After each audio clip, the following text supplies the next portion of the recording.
Good evening, family. This is your brother, Rich Long, and I'm just here to keep it real. Back at it once again. Today, I want to talk to you guys about learning to show respect. It's important, you know what I'm saying? It's essential, really, especially if you plan on really being your own boss. You know what I'm saying? Making any type of substantial business moves and allowing money to exchange hands and touch your hand with other people. You know, any type of business that involves clientele, which is our business. You have to learn how to give respect. And it's not just about business, you know, but this is how you handle business. It's also about just walking through life and knowing that you're owed respect because you haven't disrespected. You know, I am 29 years old, and at 29 years old, I have learned to give respect. It took me 29 years to learn that because it wasn't taught in the home properly. It was said, but it was not, I had nobody to shadow other than my grandparents. And, you know, it was the 90s. They may not have gotten their due respect. So I may not have seen the proper respect. Not that goes from the white man to even myself. I might not have respected my own self. Okay, a lot of times, you know, I didn't know that respect is something you give freely. You know, I thought it was something to be earned because no one had given it to me. You know, I had been disrespected in life. And with that, it caused the chip to be on my shoulder. I'm just now learning that everybody doesn't operate in that fashion. Some people are here to help. Some people were sent here to be helpmates to you. God sent some people here to make your life easier. You might not know who they are. It might be in ways that you overlook. It might be in ways that are obvious. But it all means nothing in the end if you're regretful because you didn't show those people proper respect. Myself, I have had this experience. I regret right now. One of my biggest secrets and my biggest regrets is that I don't feel that I showed my grandmother proper respect while she was on this earth before she transitioned.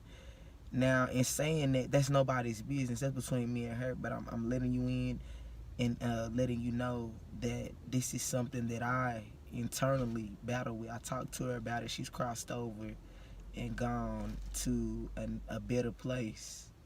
I've talked to her about it a lot since she's transitioned. You know, I've tried to make amends because I felt extreme guilt because I couldn't deal with the weight of what it was that I was seeing when I was seeing her in a state outside of what was normal to me. She had a stroke, and it was as if I saw her as a brand new person, and it was hard for me to cope with.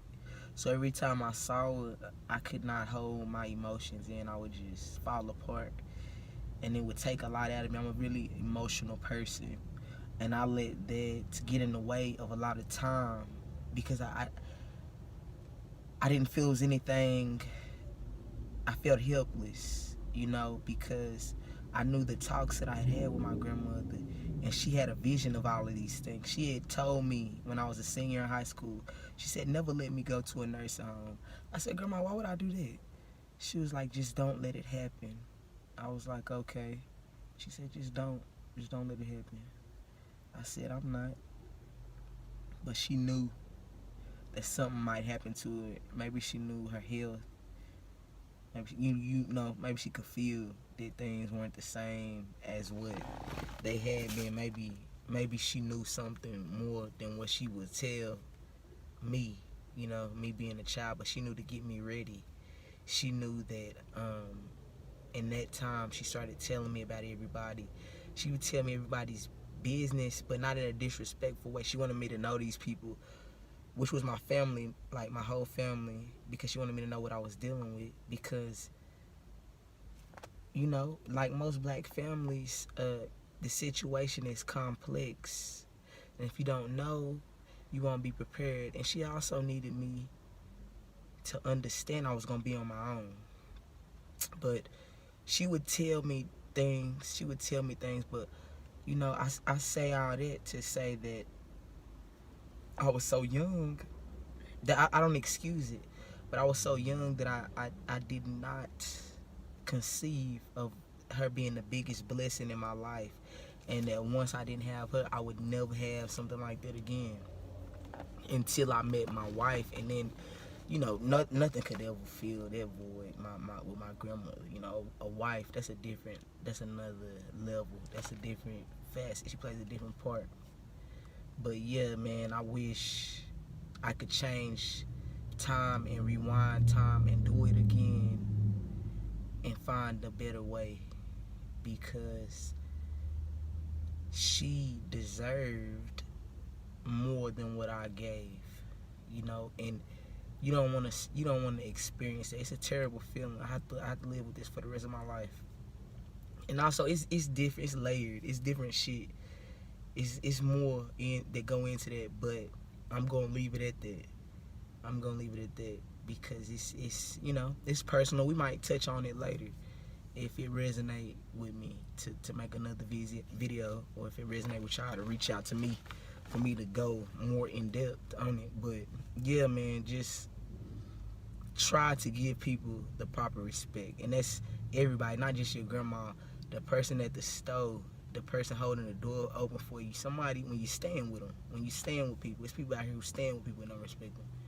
Your lover, try to get a proper respect. Your mother and father, that's something I'm trying to learn, how to respect my parents, because I feel that my parents may not respect me, may not have ever respected me, and I'm trying to figure out how to place that in my life. What do I do? Do I do anything? Is there anything to do? I've said so much. I'm to the point right now where I'm really still trying to find myself inside of myself. I know who I am, but I'm only now learning. Like I told you, I'm learning things that at this age that I've never tapped into, things that are new. I learned a lot of new things. Even though I'm almost 30 years old, I'm still learning. I'm forever learning. But yeah, I don't want to make it too complex. I know one thing about us as people, we all want to be respected. So we have to set the example. We have to set the tone. We have to be respectable. Like, no bullshit. I don't even believe in respectability politics, but we have to start respecting one another and giving each other the proper respect. It's a shame that we can put on a brand new face and a new voice and be a new person when we go in to get money at a job, but when it come down to one another, look, spirit trying to interrupt. I don't know what that's about. Sneeze 3 times. Anyways, when it come down to one another, we don't know how to show no respect down there. And it's a weakness. It's a sign of weakness. It's our weakest trait. It could be our greatest downfall. It really has been. It already has been. It's what led us into slavery. Damn. I'm finna have to go, y'all. I'm finna have to go get this COVID test. Nah, man. Hopefully. Yeah, but this your boy Rich Long, and I'm just here to keep it real. Peace.